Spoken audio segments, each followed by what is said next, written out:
BJP और कांग्रेस का तो अस्तित्व ही खो गया और बीजेपी कहीं दिख नहीं रही हमको तो है। बहुत सारे थोड़े बहुत चमचे होंगे उनके, वो बोलते कि बीजेपी बहुत अच्छा मतलब टक्कर दे रही है, हमारी नज़र से तो कहीं लग नहीं रहा। विकास तो होना ही हो, केंद्र का विकास जो आता है वो तो होना ही है, वो तो कोई काट नहीं सकता है। ये लोग डराते हैं कि तुम वोट इसको दोगे बाप को तो तुम्हारा विकास नहीं होगा, गलत बात है। जो भी केंद्र से जो भी आएगा वो तो हमको मिलना ही मिलना है, उसमें डरने की कोई बात नहीं है। उसमें समाज का सुधार हुआ सबसे पहली बार, और मत क्यों देना पड़ता है, कैसे दिया जाता है, इस चीज़ से हमको परिचित किया। विधानसभा में राजकुमार रोज जी गए, कई कई हमारे एससी के मुद्दे उन्होंने उठाए, 2-4 वीडियो हमने भी देखे और अभी संसद में पहुंचे। हमारे बहुत सारे मुद्दे हैं, जैसे हमारा आरक्षण 1995 में हमारा आरक्षण काट दिया गया। पहले 16% आरक्षण था, वो आरक्षण काट दिया, वो सरकार बीजेपी की थी। नमस्कार, मैं प्रवीण डोडियार और आप देखना शुरू कर चुके हैं भारत की आवाज़। दोस्तों अभी हम हैं सिमलवाड़ा ब्लॉक में, और सिमलवाड़ा ब्लॉक में हमने सोचा ये झंडियाँ लगी हुई थी ये भारत आदिवासी पार्टी की, तो हमने सोचा क्यों ना यहाँ पर कुछ लोग हैं इनसे बातचीत कर ली जाए, क्या सोचते हैं ये चुनाव के बारे में और वोटिंग को लेकर इनके क्या सुझाव है, क्या राय है इनकी, इनसे जानने की कोशिश करेंगे। हमने सोचा इनसे क्यों ना बातचीत कर लीजिए, जानेंगे इनसे। क्या नाम है अभी आपका? मोहनलाल आहार। अच्छा, मोहनलाल जी। जी, मोहनलाल जी, चुनाव को लेकर आपकी क्या राय है? बस यही हम पार्टी का प्रचार प्रसार कर रहे और बीएपी को भारी मतों से जिताएंगे। क्या कुछ मुद्दे हैं भारत आदिवासी पार्टी के? जल जंगल जमीन हमारे जो मूलभूत मुद्दे हैं, और सबसे पहली बात ये भारत आदिवासी पार्टी का बनने का कारण ये है कि कहीं न कहीं कांग्रेस बीजेपी ने कुछ कमी पेशियाँ छोड़ी। अच्छा। हाँ, उस हिसाब से फिर हम ये पार्टी नहीं लाए और ये उभरते हुए। क्या कमी पेशी छोड़ी, आपको क्या लग रहा है? क्या कमी पेशी वही छोड़ी? जो है कि मूलभूत आवश्यकताएं जो थी उसके नाम पे उन्होंने बोला तो सही, पर धरातल पे लागू नहीं की। मतलब क्या, वही जानना चाह रहा हूँ, क्या नहीं लागू किया है? जैसे कि आरक्षण का मुद्दा है, ठीक है, और टीएसपी का जो अनुसूची 5वीं है 6ठी है, उनकी बातें करते हैं, पर हमको नहीं लगा कि यहाँ मूलभूत धरातल पे वो लागू है। तभी आपको लग रहा है भारत आदिवासी पार्टी है वो करवाएगी? बिल्कुल करेगी, श्योर कराएगी। अभी राजकुमार जी पिछले 2 बार विधायक रहे, क्या कुछ विकास किया आपके इधर? विकास तो ये जनता बोलती होगी, पहले बताइए। हाँ, मतलब आप बताइए क्या कुछ विकास किया, आप बताइए। विकास तो देखो कि ये जो कडाना का बेकोटर जो पानी गेजी घाटा छोड़ने का 886 करोड़ की पहली बार टीएसपी में, और 84 में पहली बार इतनी बड़ी योजना को लॉन्च करवाने में इनकी महत्वपूर्ण भूमिका रही। बराबर ये अच्छा। और इसके अलावा?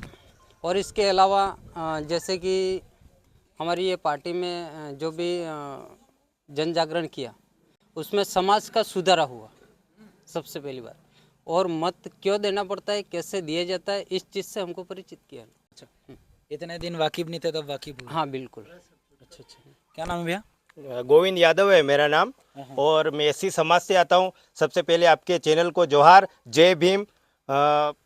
हमको मतलब ये आदिवासी पार्टी और इनकी विचारधारा से हमको जुड़ने का मौका मिला, और ये जो आदिवासी पार्टी है भारतीय आदिवासी पार्टी जो मतलब एसटी एससी ओबीसी और माइनॉरिटी को लेके चलती है, और इनकी विचारधारा बहुत अच्छी है, जोरदार है। इसके हिसाब से हम पूरे 84 के नहीं, पूरे डूंगरपुर बांसवाड़ा, हम तो बोलते पूरे राजस्थान के एससी वाले भी इनके साथ हो गए, और इनकी विचारधारा जोरदार लग रही है। और राजकुमार रोत है, अभी हमारे नए जो उपचुनाव में प्रत्याशी अनिल जी कटारा है, और वो भी बहुत बढ़िया मतलब आदमी है, और जो धरातल की बात जो करते हैं, और विकास तो होता रहता है। 70 साल तक कोई विकास हुआ नहीं, और जहाँ तक हम बोलते हैं कि हमारे जो एससी मतलब हम जो निचले तबके के हैं, जो हमको नीच गिनते हैं, उसके लिए जो हमको मतलब ऊपर उठाने का कार्य करता है वो है बीएपी जो भारतीय आदिवासी पार्टी है। और राजकुमार रोत की विचारधारा इतनी अच्छी है कि हम इनकी विचारधारा से प्रभावित होकर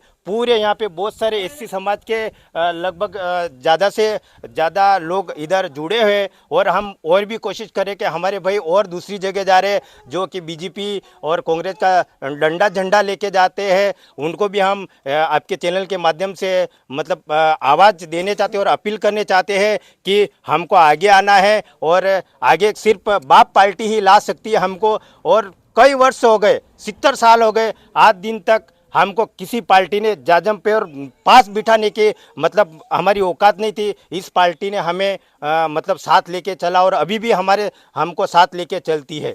अभी क्या कुछ मतलब एससी समाज को क्या कुछ भला होगा भारत आदिवासी पार्टी के साथ जुड़ने से? देखो अभी तक 70 साल में अभी तक कुछ हुआ नहीं। और मैं बोलता हूँ जब भी विधानसभा में राजकुमार रोज जी गए, कई कई हमारे एससी के मुद्दे उन्होंने उठाए, 2-4 वीडियो हमने भी देखे। और अभी संसद में पहुंचे, हमारे बहुत सारे मुद्दे हैं। जैसे हमारा आरक्षण 1995 में हमारा आरक्षण काट दिया गया। पहले 16% आरक्षण था, वो आरक्षण काट दिया। वो सरकार बीजेपी की थी। उसके बाद वसुंधरा राजे आई, 11% आरक्षण था, वो काट के हमारा सिर्फ 5% रहा। अभी हमारा आरक्षण है ना, वो ना के बराबर है। हम राजकुमार रोत को दिल्ली भेजा इसीलिए कि हमारी एससी समाज की बात उठाए। और अनिल जी भी इधर मतलब बहुत भारी मतों से जीतेंगे और इस बार रगड़ा इतना निकाल देंगे 84 में कि मतलब ये देखने लायक नहीं रह जाएंगे। और एससी वाले भाई भी इतने मजबूत हो गए ना, आपके माध्यम से हम ये कहना चाहते हैं कि हम इनके साथ कंधे से कंधे मिला के, भले हमारी जनसंख्या कम है उससे हमको डर नहीं लगता, पर हमारी आवाज को आगे उठाते, उसके लिए हम मतलब इनके साथ जुड़े हुए। मतलब इससे पहले किसी नेताओं ने आपकी आवाज नहीं उठाई वहाँ? हमारा पहले नेता बीजेपी को भी वोट दिया हमने, कांग्रेस को भी वोट दिया, पर इन्होंने हमारा शोषण किया। ओनली फॉर हमारा क्या, वोट के टाइम पे हमारा खाली मतलब शोषण ही किया। 500 रुपये में हमको खरीद लेते थे और कभी भी कहीं पर भी हमको आवाज़ उठानी है तो बोल देते थे आप बैठ जाओ, आपकी बात हम कर लेंगे। हमको कभी भी आवाज़ या बोलने का मौका नहीं दिया। और बोलने का मौका हमको सिर्फ और सिर्फ भारतीय आदिवासी पार्टी दे रही है। इसलिए हमको इनकी विचारधारा बहुत अच्छी लगी। इसके हिसाब से हम आज कंधे से कंधे मिलाकर आदिवासियों और जितने भी डांबोर भाई है, और मैं तो बोलता हूँ SC ST OBC सभी मतलब 4 वर्ग इनको लेके साथ चल रही है। इनके साथ हम भी जुड़ गए। तो हम सोचते हैं कि हमारा मतलब विकास तो होना ही हो। केंद्र का विकास जो आता है वो तो होना ही है, वो तो कोई काट नहीं सकता है। ये लोग डराते हैं कि तुम वोट इसको दोगे बाप को तो तुम्हारा विकास नहीं होगा, गलत बात है। जो भी केंद्र से जो भी आएगा वो तो हमको मिलना ही मिलना है, उसमें डरने की कोई बात नहीं है। मैं तो अभी भी बोलता हूँ कि SC के भाई को हमें आगे आकर BAP को सपोर्ट करना चाहिए, क्योंकि हमारी ये आवाज़ उठाते। अच्छा, तो अभी यहाँ आपके 84 विधानसभा में कौन से मुद्दे ऐसे हैं जो अनिल कटारा के भरोसे आपने छोड़ रखे हैं? हमारे सबसे पहला मुद्दा तो शिक्षा का है। जहाँ पे हमारी स्कूलें बनती है वहाँ पे जैसे बारिश गिरता है तो सीधा पानी अंदर आता है। पहले तो शिक्षा का मुद्दा रहेगा हमारा। मतलब जब तक मतलब अच्छे मतलब बैठ के बच्चे नहीं पढ़ेंगे, मतलब कितने साल हो गए अभी तक अच्छी स्कूलें का व्यवस्था नहीं। और यहाँ पे अगर स्कूलें बनी है तो टीचर नहीं है। पहला मुद्दा रहेगा हमारा शिक्षा का, उसके बाद रहेगा सिंचाई का। 70 साल हो गए ये लोग बीजेपी कांग्रेस वाले बोल रहे कि नया का पानी हम मोबड़े चराएंगे। बहुत सुना हमने, बहुत सुना, और हम भी बहुत पार्टी इनके झंडे लेके हम बहुत घूमे, पर अभी तक विकास नहीं। और राजकुमार रोत ने अभी विधानसभा में जो मतलब सिंचाई के लिए 886 करोड़ रुपये पास किया, उसको भी इन्होंने रुकवा दिया। कहीं ये रुकवा दिया? 2 बीजेपी पार्टियों ने रुकवा दिया। मैं तो सरेआम बोल रहा हूँ, आपको भी पता है कि इन्होंने रुकवा दिया कि ये काम हो जाएगा अच्छा और पानी आ जाएगा तो ये पार्टी कभी टूटेगी नहीं। और ये पार्टी टूटेगी भी नहीं, क्योंकि इनकी विचारधारा अच्छी है। अच्छा जी। और क्या क्या है इस विचारधारा में, और क्या डिमांड है इनकी पार्टी की? डिमांड तो बहुत सारी है। डिमांड तो वही जानना है। सबकी डिमांड अच्छी रहे, मतलब सिंचाई की है, उसके बाद किसान है। अब ये किसानों को बोलते हैं 2-2 हज़ार रुपया मतलब किसान निधि दिया। अभी देखो गए साल 1100 रुपया सोयाबीन का भाव था, अभी 800 रुपये के हिसाब से बेच रहे। अब गरीब पैसा कहाँ से लाए, कितने दिन घर पे रखे, खाने के लिए भी चाहिए ना। क्या मिलता है खेती में, कुछ नहीं मिलता है। ये हमारा रहेगा किसान का, सिंचाई का मुद्दा रहेगा, किसानों के लिए मुद्दा रहेगा, शिक्षा के लिए रहेगा।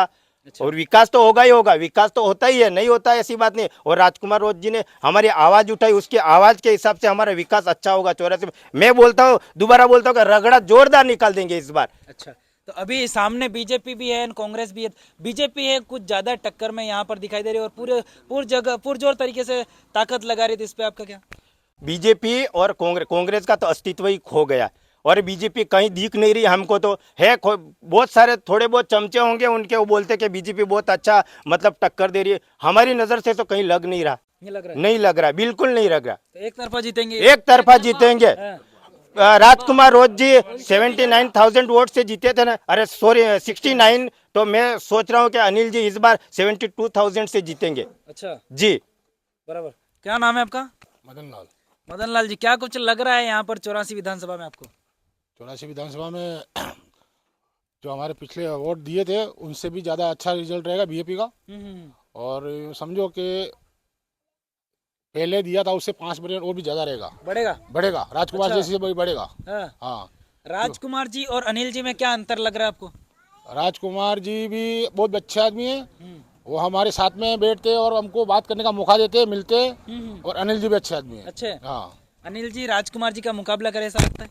हाँ, करेगा हैं? करेगा, करेंगे? हमारे को विश्वास है, करेगा करेंगे? करेगा। अच्छा अच्छा। हाँ, क्या नाम है काका? भंवरलाल जी। अच्छा, भंवरलाल जी। परमार साहब? नहीं, यादव। अच्छा, यादव। हाँ। सर जी, क्या कुछ लग रहा है यहाँ पर 84 विधानसभा में तीनों पार्टियों के नेता आपके पास आते होंगे? बाप वाले भी आते होंगे, बीजेपी वाले भी आते होंगे और कांग्रेस वाले भी आते होंगे। क्या कुछ लग रहा है यहाँ पर आपको? यहाँ बाप वाली पार्टी निकलेगी। बाप वाली निकल बाप जाएगी? वाली फाइनल। अच्छा, क्यों ऐसा, क्यों बाप पार्टी को आप चाहते हो सब लोग? कोई काम नहीं हो पा रहा है इसीलिए। कोई काम कांग्रेस नहीं बीजेपी हो में पा कोई रहा काम नहीं हो पा रहा है। अच्छा, हाँ। ये करेगी विश्वास ये है? करेगी फाइनल। अच्छा, हाँ। ये सभी लोग थे जो बता रहे हैं कि भारत आदिवासी पार्टी है जो कि विकास कराएगी और बीजेपी कांग्रेस ने जो नहीं किया है वो भारत आदिवासी पार्टी करके दिखाएगी। इस पे आपकी क्या राय है कमेंट बॉक्स में कमेंट करके जरूर बताना। और हाँ, आपने हमारे चैनल को अभी तक सब्सक्राइब नहीं किया, चैनल सब्सक्राइब करना ना भूलना। मैं प्रवीण डोडियार, देखते रहिए भारत की आवाज। नमस्कार।